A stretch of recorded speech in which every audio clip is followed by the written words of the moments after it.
सैयदना अमीर मुआविया का एक मुख्तसर तारुफ पेश कर रहा था कि वो हुजूर के सगे साले हैं। उनकी बहन उम्मे हबीबा सरकार की ज़ौजा, एक दिन उनके वालिद अपनी बेटी से मिलने आए और सरकार का बिस्तर बिछा हुआ था। अभी वालिद ईमान नहीं लाए थे, लेकिन हुजूर के अक़द में आने के बाद उम्मे हबीबा का हाल क्या हुआ जरा देखें। जैसे उनके वालिद अंदर आए तो वो बिस्तर लपेटने लगी, तो वालिद ने कहा, क्या बेटी ये बिस्तर मेरे लायक नहीं है क्या? तो बरजस्ता बेटी ने कहा, नहीं अब्बा, आप बिस्तर के लायक नहीं हो, क्योंकि ये हुजूर का बिस्तर है। आप बिस्तर के लायक नहीं हो।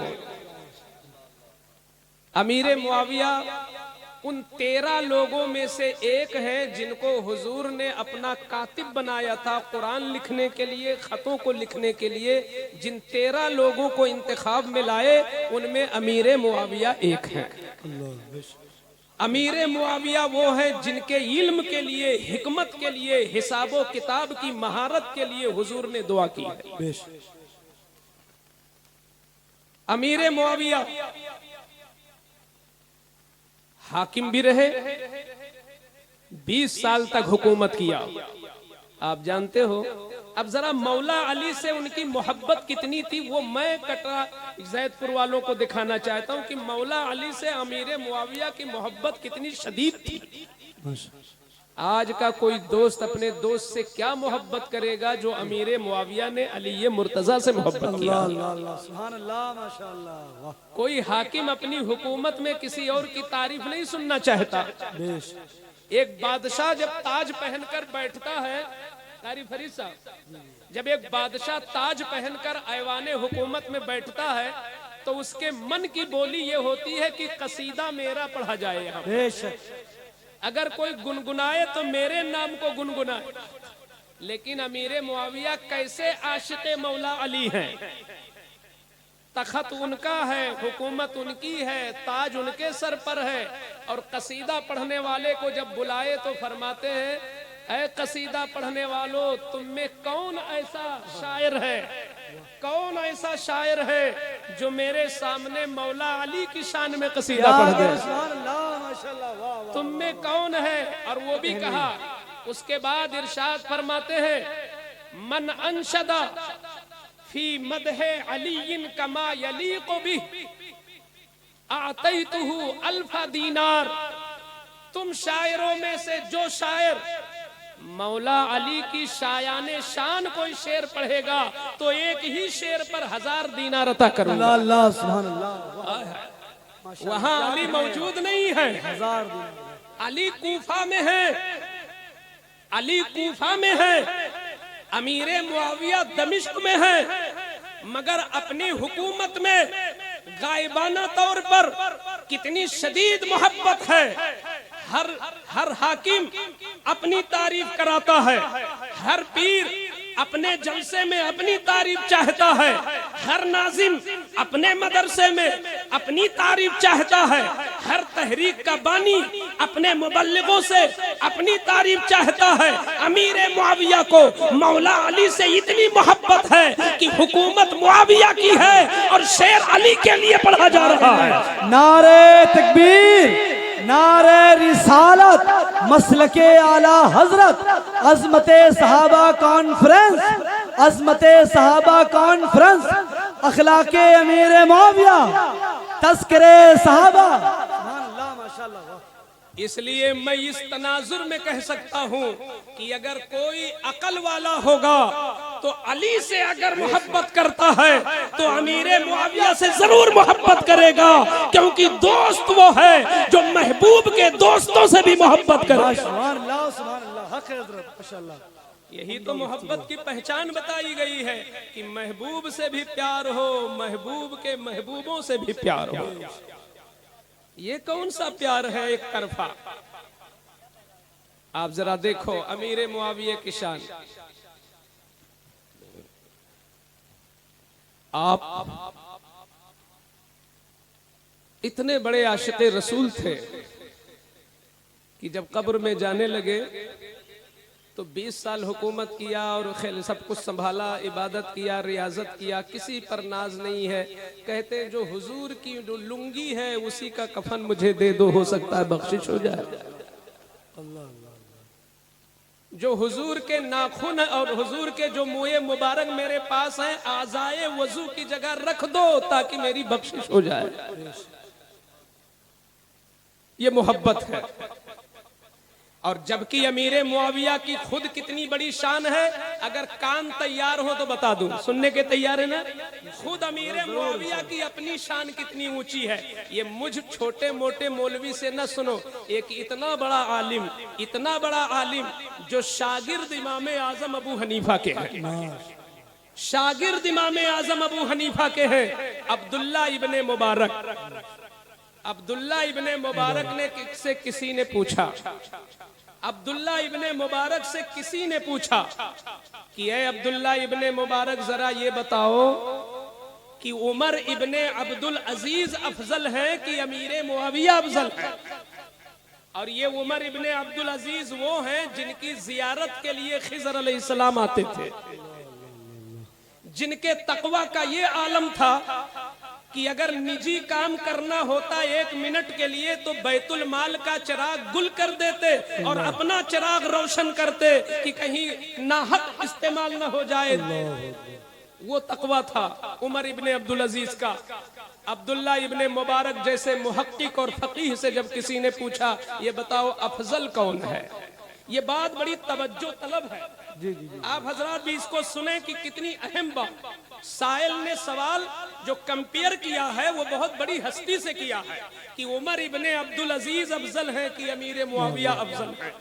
तो अब्दुल्ला इब्ने मुबारक कहते हैं सुन, तू अफजल की बात करता है, गुबारुन दखला फी अनफे फरसे मुआविया हीना गजा मा रसूलिल्लाह सल्लल्लाहु अलैहि वसल्लम अफजलो मिन कजा उमर इब्ने अब्दुल अजीज। उमर इब्ने अब्दुल अजीज से तू कंपेयर करता है? अरे वो ताबई हैं और वो सहाबी हैं। सुनो, सहाबी के बराबर कोई ताबई कैसे हो सकता है? उमर इब्ने अब्दुल अजीज से मत मिलाओ। बल्कि अमीरे मुआविया की शान ये है अल्हम्दुलिल्लाह कि हुजूर के साथ जब वो चलते थे, गज़वों में जाते, जंगों में जाते, तो उनके घोड़े की खुर से जो गुबार उड़ता और वो गुबार जो उनके घोड़े की नाक में घुस जाता, वो गुबार भी उमर इब्ने अब्दुल अजीज से अफजल है। उनकी जात तो बहुत दूर की बात है। माशाअल्लाह, अल्लाहु माशाअल्लाह। जिनकी जियारत के लिए हजरत खिज़र आए, जिनकी महफिल में, जिनको खलीफे राशिद माना गया हो उनके तकवा की बुनियाद पर, एक फकीह कहता है वो तो दूर की बात है, वो तो दूर की बात है। अमीरे मुआविया के घोड़े की नाक में जो गुबार दाखिल हो गया, वो गुबार भी उमर इब्ने अब्दुल अजीज से अफजल है। ये तो उनका हाल है जो आज से सदियों पहले दुनिया से गुजर गए, मगर हम आप हैं आज।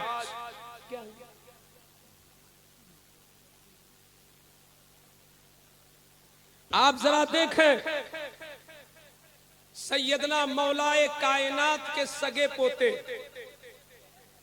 कौन है? अली इब्ने हुसैन। कौन है? यानी अली के बेटे हुसैन और हुसैन के बेटे खुद अली, अली इब्ने हुसैन। हजरत अली इब्ने हुसैन से किसी ने पूछा ये बताओ अबू बकर उमर का दर्जा मुस्तफा की बारगाह में क्या है? ये सवाल किससे हुआ है? मौला अली के सगे पोते से हुआ है। तुम किसी आम मुजद्दिद मुफक्किर मुफ्ती का कौल न मानो, आप उनके घर की बात तो सुनो कम से कम। ये मौला अली के सगे पोते हैं, अली बिन हुसैन। आज ही मैंने बच्चों को क्लास में पढ़ाया ये हदीस। इस हदीस को कोट किया है अल्लामा जलालुद्दीन सयूती ने तारीखुल खुलफा के अंदर कि अली बिन हुसैन से एक पूछने वाले ने पूछा, ये बताओ तुम मौला अली के पोते हो, तुम अपनी तरफ से बताओ कि अबू बकर उमर का क्या मर्तबा है हुजूर की निगाह में। तो उन्होंने कहा, सुनो, मंजिलतुहुमा मिनहु अस्साआ। अगर अबू बकर उमर का दर्जा समझना है कि हुजूर की निगाह में ये कितने मुअज्जज हैं, तो मुझसे मत पूछो, तुम मदीना में जाकर के हुजूर के रौजे के पास देख लो, एक तरफ अबू बकर है, एक तरफ उमर है, जो दर्जा आज है यही दर्जा उनकी निगाह में। क्या कहने, नारे तकबीर, नारे रिसालत, अज़मते सहाबा कॉन्फ्रेंस। माशाअल्लाह, क्या मर्तबा है, वाह, कितनी वाज़ेह बात है। किसी से मत पूछो, हुजूर ने बगल में जिसे सुला के रखा है, एक तरफ अबू बकर को लटाया है, एक तरफ उमर को जगह दिया है। किसी को समझना है कि हुजूर जब जाहिरी हयात में थे तो इनको कितना मानते थे, इसका पता लगाना है तो विसाल के बाद देख लो। जिनको विसाल के बाद भी कुर्ब दिया है उन्हीं को कुर्ब अपनी जिंदगी में भी बख्शा। अल्लाह अकबर। एक दूसरी हदीस सुनाता हूं जिसे आज ही मैंने इसको भी पढ़ाया, नहीं कल के सबक में था। मेरे आका सल्लल्लाहु ताला अलैहि वसल्लम ने इरशाद फरमाया, मैं वो पहला शख्स हूं कि कयामत जब आएगी तो मेरी कब्र सबसे पहले खुलेगी। किसकी कब्र सबसे पहले खुलेगी? हुजूर की। सरकार का रौजा खुलेगा। मेरे आका सल्लल्लाहु ताला अलैहि वसल्लम अपने रौजे से निकलेंगे और कहां जाएंगे? कयामत जहां बरपा है, पूरी मखलूक जहां पर खड़ी है अल्लाह के हुजूर हिसाब देने के लिए, मेरे आका सल्लल्लाहु ताला अलैहि वसल्लम अपनी कब्र नूर से निकलेंगे। तो किस शान से निकलेंगे मेरे आका? मेरे आका अपनी कब्र पाक से किस शान से निकलेंगे? जरा देखो, आका फरमाते कि मैं वो पहला हूं कि मेरी कब्र पहले खुलेगी, फिर उसके बाद अबू बकर की कब्र खुलेगी, फिर उसके बाद उमर की कब्र खुलेगी।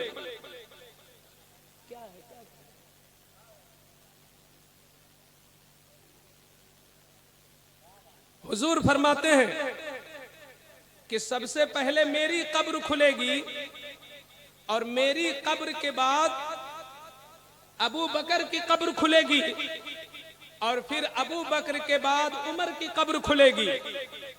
उसके बाद फरमाते हैं कि एक मेरे दाहिनी तरफ होगा और दूसरा मेरे बाईं तरफ होगा और मैं दोनों के कंधे पर हाथ रखूंगा। फरमाते हैं कि हाकज़ा नुबअसु यौमल क़ियामा। फरमाते हैं आकाए करीम जब मस्जिद नबवी में दाखिल हुए मुस्तफा, तो एक तरफ अबू बकर का कंधा पकड़ा, एक तरफ उमर का कंधा पकड़ा और मस्जिद नबवी में दाखिल हुए। दाखिल होने के बाद मेरे आका ने फरमाया, ऐ मेरे सहाबियों, अपनी आंखें खोल के देख लो, आज जिस शान से मैं मस्जिद में आया हूं कि एक तरफ अबू बकर का कंधा है, एक तरफ उमर का कंधा है, कल कयामत के दिन भी इसी तरह मैं पहुंचूंगा। अल्लाह अकबर, क्या शान है! अल्लाह ने इनको क्या शान अता फरमाई है। अल्लाह जिसे शान अता कर दे,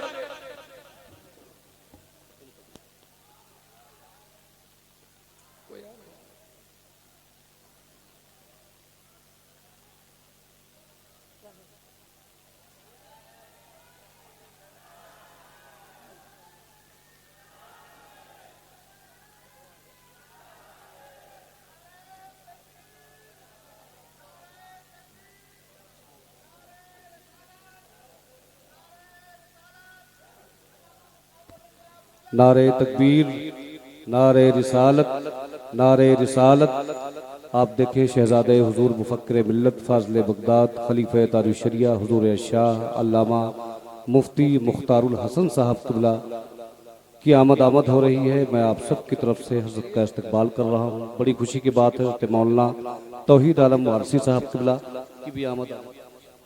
अच्छा माशाल्लाह, बड़ी खुशी की बात है सरकार बासा की बारगाह के वो साहिब सज्जादा हुजूर शाह मखदूम ग्रामी शेख मोहम्मद उमर अहमद जिलानी दामत बरकातुहुल कुद्सिया की आमद हुई। मैं आप सब की तरफ से इस्तकबाल करता हूं। तशरीफ रखें, दुरूद शरीफ पढ़ें। अल्लाहुम्मा सल्लि अला सय्यिदिना व मौलाना मुहम्मदिन मअदनिल जूदि वल करम व आलिहि व बारिक व सल्लिम कमा तुहिब्बु व तर्दा बि अन तुसल्ली अलैहि सलातन व सलामन अलैका या रसूल अल्लाह सल्लल्लाहु तआला अलैहि वसल्लम। हज़रात गिरामी, ये दीन के वो हमारे मोहसिन हैं, इन मोहसिनीन का एहसान हम कभी भी चुका नहीं सकते। बस हम नक़ल करें और उनकी ज़िंदगियों को पढ़ें, बार बार पढ़ें, सुनें और वहाँ से हम रोशनी हासिल करें। अल्लाह का शुक्र है कि हमारे मिंबर पर जमात अहले सुन्नत की एक इंतहाई कदावर मारूफ शख्सियत अदीब शहील फाजिल जलील आलिम नबील हज़रत अल्लामा मौलाना मुख्तारुल हसन साहब क़िबला फाजिल बगदाद तशरीफ़ फरमा हो चुके हैं। आज हज़रत का खुसूसी खिताब होगा। आप हज़रत बड़ी तवज्जो के साथ अगर सुनेंगे और कुछ लेना चाहेंगे तो इंशाअल्लाह बहुत कुछ मिलेगा। ये जिनके तज़किरे चल रहे हैं वो तो बहुत बुलंद हैं। हम पूरी ज़िंदगी बयान करते रहें तो ऐसे ही होगा कि जैसे समंदर से कोई एक कतरा लिया गया हो, बस उसके बराबर भी नहीं हो सकते। लेकिन हमें क्या करना है, हमें इस पहलू पर भी गौर करना है कि हमें क्या करना है। कुछ हमको भी तो अमल करना है। हमें ये अमल करना है कि हम उनकी जिंदगियों में देखें कि उन्होंने किस दर्दो कर्ब के साथ जिंदगी गुजारी और कितनी मेहनत किया इस दीन के लिए, जो दीन हमें इतनी आसानी के साथ आज हमें मिल गया है। आज हमें एक दिन भी एक सफा पढ़ने की नौबत नहीं होती, कुरान की एक सफा भी पढ़ने की नौबत नहीं होती, मगर हम बहुत चटखारे ले लेके बयान भी करते हैं और सुनने वाले नारे भी लगाते हैं। जब एक वाइज अपने सिलसिले वाज को जारी रखते हुए और अपने जज्बात में वो यूं बयान करता है कि ये शुहदाए इज़ाम से मोहब्बत करने वालों सुनो, वो शहीद आजम की शान ये है कि उसने तो नेज़े पे भी कुरान पढ़ा है। धड़ अलग है, सर अलग है, नेज़े पे टंगा है हुसैन का सर, मगर हम नहीं कहते। सुनने वाले सहाबी ने कहा कि कान लगा के मैंने सुना और जब आंख पड़ी हुसैन के लबों पर तो क्या देखा कि हुसैन के लब हरकत में हैं, और कान लगा के सुनने की कोशिश किया तो सूरह कहफ की तिलावत कर रहे हैं हुसैन। ये पढ़ने वाला पढ़ता भी है, बोलने वाला बोलता भी है, मगर मैं जैदपुर के मुसलमानों से पूछना चाहता हूँ कि तुम्हारे इमाम ने तो नेज़े पे कुरान पढ़ा है। कितने लोग हैं जो रोजाना अपनी दुकानों में कुरान पढ़ते हैं, अपने घरों में कुरान पढ़ते हैं। हम अगर हुसैन से मोहब्बत करते हैं तो हमारी मोहब्बत का तकाजा ये है कि जिस कुरान की अज़मत के तहफ़्फ़ुज़ के लिए इमाम ने जानें दे दी हैं, हम उस कुरान से अपना रिश्ता न तोड़ें। नारे तकबीर, नारे रिसालत, अज़मत सहाबा कॉन्फ्रेंस, नारे हैदरी, नारे हैदरी, नारे तकबीर, नारे रिसालत। तो एक ये मेरा आखिरी पैगाम आपके लिए है कि कुरान की तिलावत कसरत से करो। अपने घरों में इस अमल को बहुत जोरों शोर से जारी कर दो। एक पीर को बुलाने में दसियों हजार खर्च होते हैं, तब आप कदम रखवाते हो। बिला शुबा आप लाखों खर्च करो, अल्लाह ने दिया हो तो आले रसूल पर तो खूब लुटाओ। लेकिन ये एहतियात के साथ ये जुमला बोलना चाहूंगा कि पीर के कदम रखने से घर में बरकत आती है, बिला शुबा आती है, लेकिन क्या कुरान पढ़ने से घर में बरकत नहीं आती? जब तुम कुरान पढ़ते हो तो रहमत के फरिश्ते भी उसे सुनने के लिए तुम्हारे घर में आते हैं। अरे बिन पैसा के, बिन पैसे के, बिन रुपए के, बगैर किसी मेहनत के तुम सेहत के साथ कुरान पढ़ो, तुम्हारे घर में रहमत के फरिश्ते उतर रहे हैं। तो इसलिए इस महंगाई के दौर में, इस मुसीबत के दौर में, परेशानियों के दौर में, मर्ज के दौर में, टेंशन के दौर में, फितनों के दौर में, जहां आदमी आदमी परेशान है, नफसी नफसी का आलम है, दामन न छोड़ो कुरान का, तुम कसरत के साथ कुरान पढ़ो। मैं तो कहता हूं, हमारे बुजुर्गों ने लिखा है कि अगर एक बंदा अल्लाह से कुछ न मांगे, सिर्फ कुरान पढ़ता रहे तो अल्लाह उसे सब कुछ अता फरमा देता है। अल्लाह ताला मुझे भी बोलने से ज्यादा अमल की तौफीक अता फरमाए। अस्तगफिरुल्लाह रब्बी मिन कुल्ली ज़ंबी व अतूबु इलैहि व मा अलैना इल्लल बलाग। अस्सलामु अलैकुम व रहमतुल्लाहि व बरकातुहू।